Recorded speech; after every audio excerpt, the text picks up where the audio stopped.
Alright mga papi, what's up? Good morning. Mini adventure tayo, motorcycle adventure. May pupuntahan lang ako. Tapos mag-iikot-ikot na tayo. Tignan natin kung saan tayo makakarating. Lord, please help me and guide me. Alright, let's go.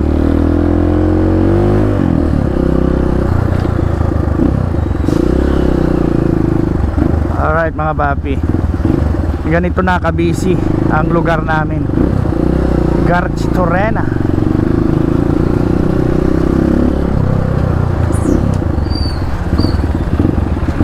Dito na tayo.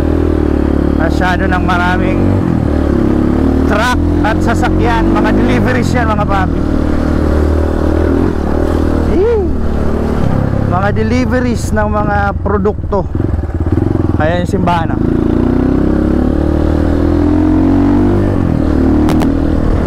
Mukhang uulan.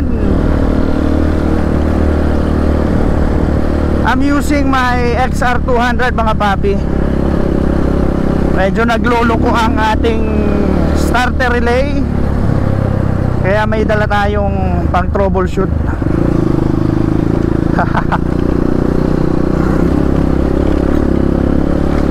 Actually mga papi, ang pinaka goal natin dito is pupunta natin yung lupa namin ay naasikaso ko ngayon. Ako na kasi nag-handle nung lupa namin dito sa Garchitorena. Bibisitahin natin. Tapos habang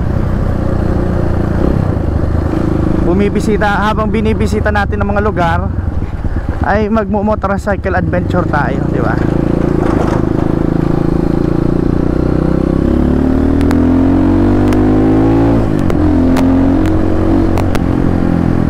Punta tayo ng Ason mga papi. Ason, pupuntahan natin.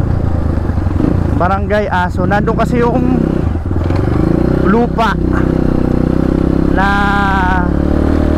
ipinamana sa amin ang aming great lolo na si Pai Digoy. Kaya pupuntahan natin yon. Actually ang produkto natin doon mga papi is nyog, mga lukad. Ewan ko kung anong Tagalog sa lukad mga papi. Ano ba Tagalog sa lukad? O mga ganyan o.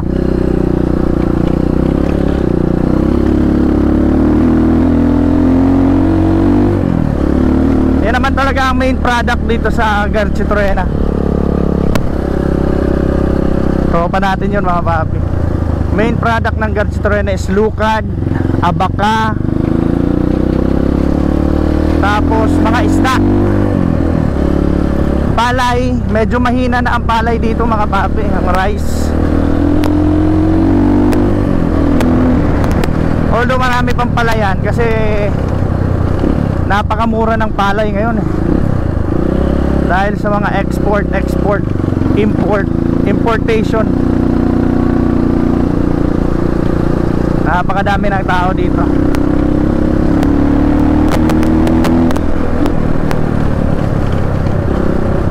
Naiwan ko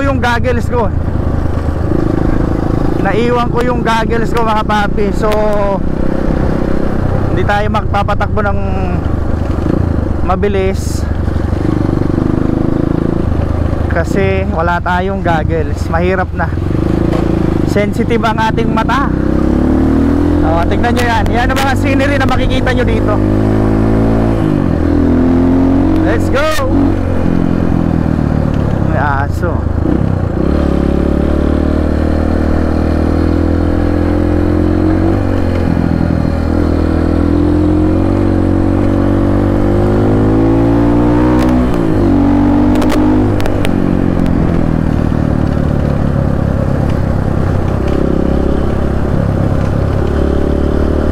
It's been a while mga papi since nakapag-vlog tayo, no?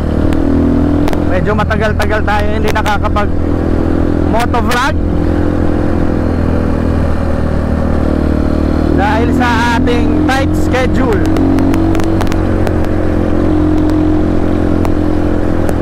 Pero at least napagbigyan tayo ngayong araw. Oh, ganda oh. Yan ang mga scenery dito mga papi, diba? Marami pang ganyan dito.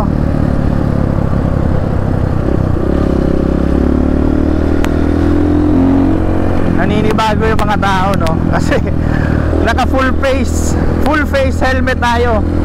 Hindi kasi dito uso yung full face mga papi. Hindi dito uso. Ang uso dito yung ano lang, yung nutshell helmet. Hindi naman kasi gaano stricto dito yung mga ating mga kapulisan patungkol sa pag-helmet. At least meron lang talagang protection. Kasi nga hindi naman lahat ng taga rito ay afford na makabili ng mga full face helmet, di ba?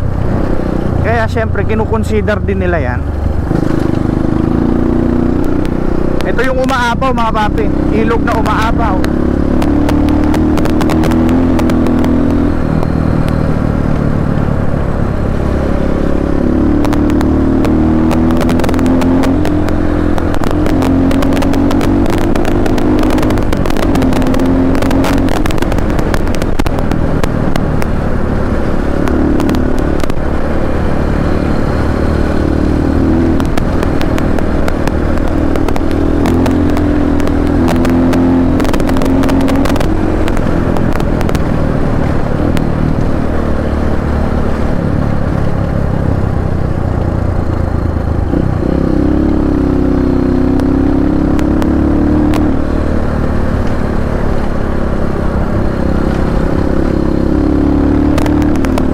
Ganda.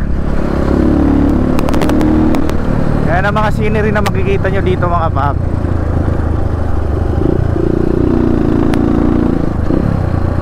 Oh, di ba? Mayroon pang ano dito, falls. Tambay tayo dito mamaya. Dito mga papi, kahapon may nahulog na tricycle diyan. Tulong-tulungan namin na maiahon yung tricycle diyan. May mga dala siyang ano kahoy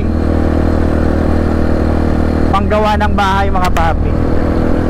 Unfortunately, bumuwal yung likodan ng tricycle at dumire-diretso siya dun sa falls. Nahulog dun eh. Buti na lang at maraming dumadaan dito na mga tao, kaya pinagtulong-tulungan yung tricycle mga papi. Siguro mga 15 15 na katao ang nagtulong-tulong para maihahon yung tricycle.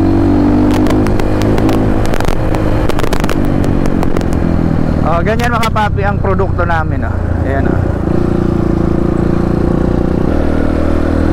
Oh, di ba? Napakaganda.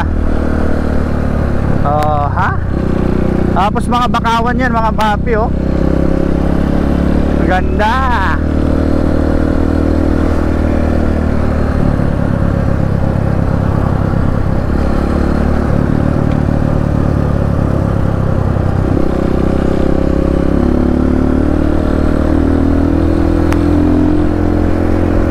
Napakaganda ng scenery dito mga papi. Connecting to mga papi, papuntang Alberto Highway, yung bagong highway na ginagawa sa may parting Lagunoy mga papi. Ito yung katapusan niya, papunta ditong Garcia Torena. Dito kayo dadaan.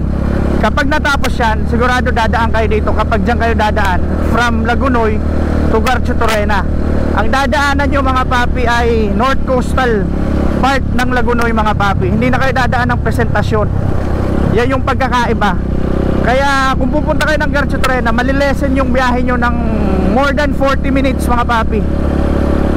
Mas magiging malapit at magiging short ang ano nyo, ang biyahe papunta sa bayan ng Garcia Torena. Boss! Ayan o, may mga kotse na dito.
yung papuntang Salvacion mga papi.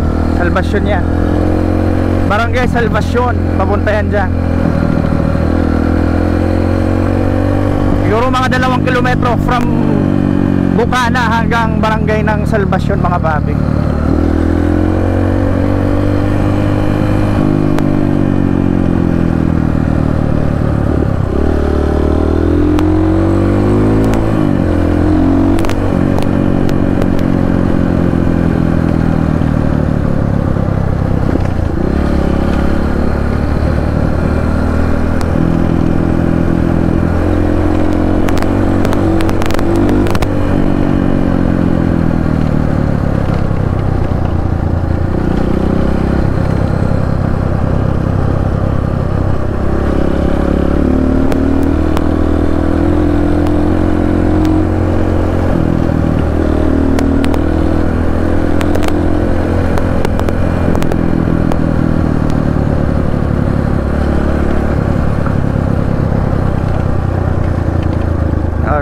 Nandito na tayo guys.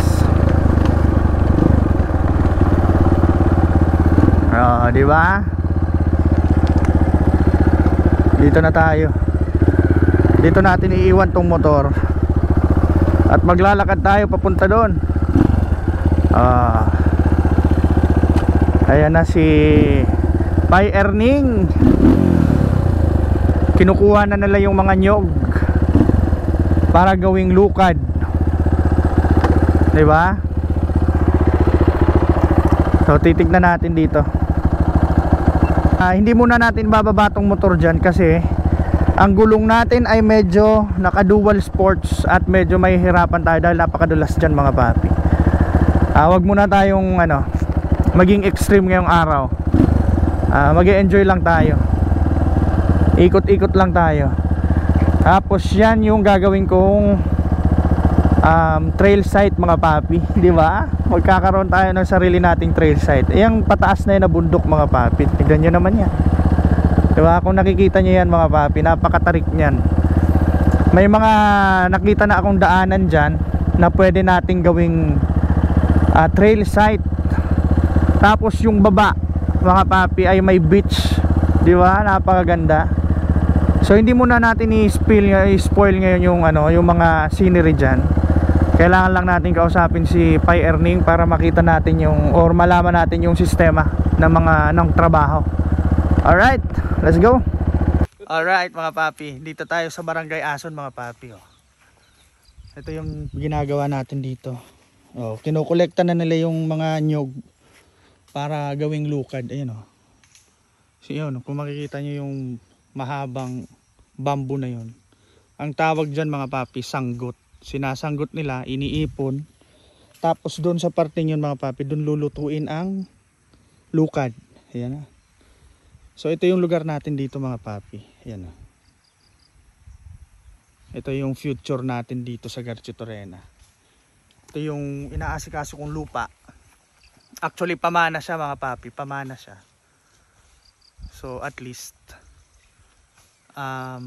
may nililibangan tayo dito, may inaasikaso tayo dito, di ba? Pero ito hindi na atin to mga papi, yung parte lang doon kasi magkakahati yan mga papi. Maraming parte yan. Maraming may-ari, di ba? Pero may part diyan na sa atin. Kaya gagawin natin, papagandahin natin yan mga papi. Ito yung pinagkakaabalan ko dito ngayon. Yan. So ito yung produkto na inaasikaso natin ngayong buwan. Kahit dinaanan tayo ng bagyong Pipito, at least yung mga nyug natin hindi masyadong nabugbog. May makukuha pa rin tayo, di ba? Napakaganda ng lugar na ito mga papi. Barangay Ason. Ason Garchitoorena mga papi. Let's go. Ganda. Napakatahimik ng lugar. Yan, gagawin nating trail site. Yan, paakyat yan mga papi hanggang doon sa pinakadulo. Tapos pababayan, ang pababa niyan mga papi may beach dyan, di ba? Kaya gagawa natin yan ng daan para makapunta tayo doon sa front beach. Di ba? Magiging maganda tong lugar na to mga papi. Soon. Diba? Soon. Magiging farm natin to. Let's go.